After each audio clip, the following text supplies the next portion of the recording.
A very good afternoon, everybody. We are starting with types of polymorphism in Java. In our previous section, we have seen what is polymorphism. Polymorphism is taking more than one form. Poly means many, morphism means form. From there, it came many forms. That is polymorphism. It has two parts, overloading and overriding. Now, proceeding further, there are two types of polymorphism in Java. Static polymorphism, also known as compile time polymorphism, dynamic polymorphism, also known as runtime polymorphism. Compile time polymorphism or static polymorphism. Polymorphism that is resolved during compile time is known as static polymorphism. Method overloading is an example of compile time polymorphism.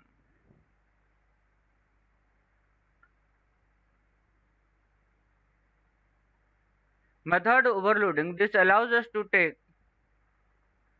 more than one method having the same name if the parameters of the methods are different in numbers, sequence, and data types of parameters. We have already discussed method overloading in our previous chapter.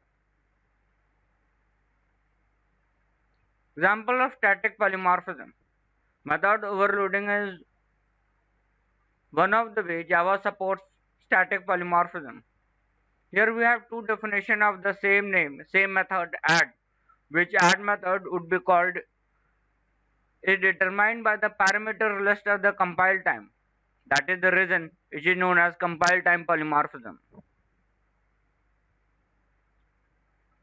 In the given program, you can see that there is a function add, another function add having difference in parameters. This is method overloading, also known as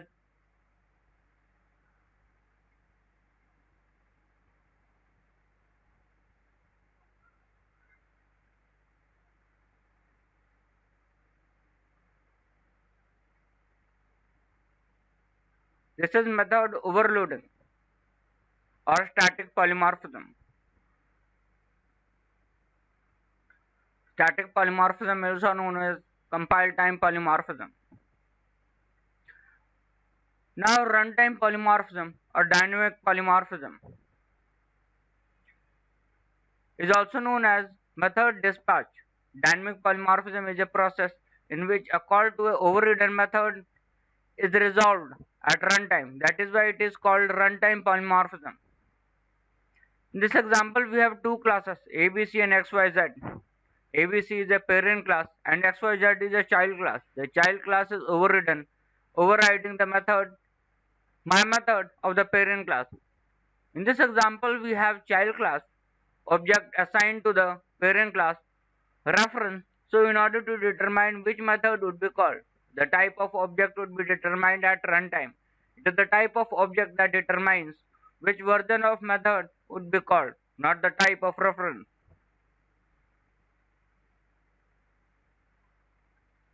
In this we have you can see the example. We have a function ABC. We have another class. We have a class ABC. We have another class XYZ which is inherited. In our previous class we have defined my method.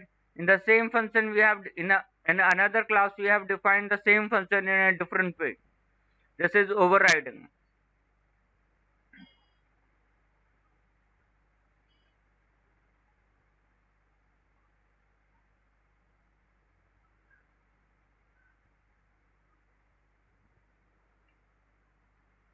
Now when an overridden method is called through a reference of parent class, then type of the object determines which method is to be executed.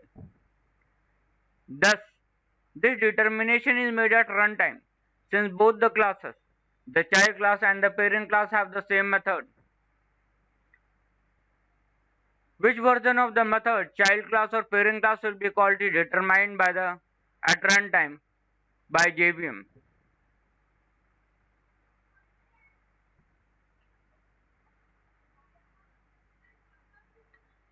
Now this is you can see we have created an object ABC.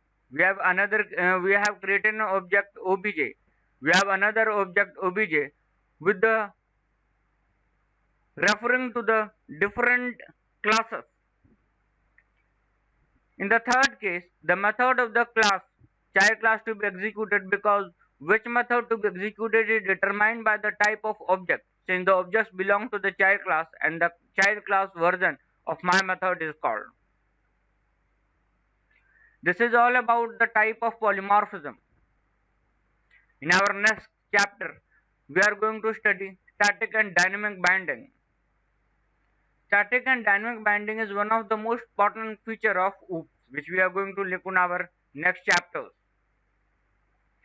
We have already discussed polymorphism and types of polymorphism in Java.